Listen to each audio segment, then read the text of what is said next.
As Muslims, we do not take a country or a people as a role model because they are fallible. They make mistakes. You can't come and say, why do the country of so-and-so smoke or have nightclubs? They're Muslims. Why do their women don't cover? Who cares? They're not messengers of Allah. And this is why Allah has sent us the Qur'an and the Sunnah of the Prophet ﷺ and the favored three generations so that we can judge things by and implement in our lives. Now, when it comes to the issue of the beard, there are two respected opinions.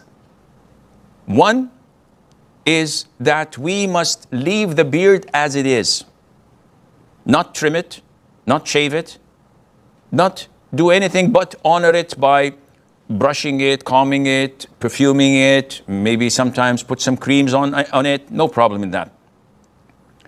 And the other opinion is that it's permissible to take whatever exceeds a fist. This is a fist. So you take from the bottom of your fist, not from the top as most of the people do. No, you take whatever exceeds the bottom of your fist. And this was reported by Abdullah ibn Umar, Abu Hurairah, and others. But the vast majority of companions did not touch it or trim it. The vast majority of scholars say that it has to be kept according to the hadith of the Prophet ﷺ, where he instructed us not to grow it. Some people put medication that would enhance their beard growth. And this is not required. Allah did not say to you, grow it. Allah said to you, leave it. Honor it. Let it go.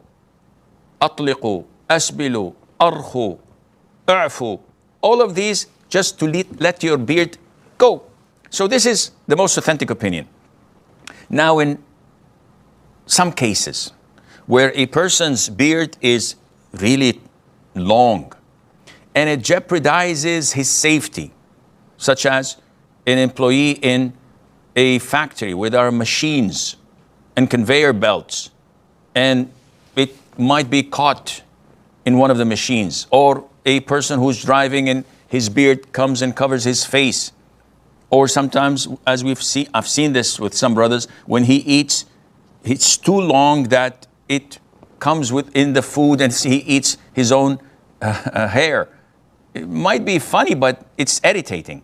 In this case, I personally am inclined to say that yes, due to the hardship, you can trim your beard to a length that would make it possible for you to live normally, and Allah knows best.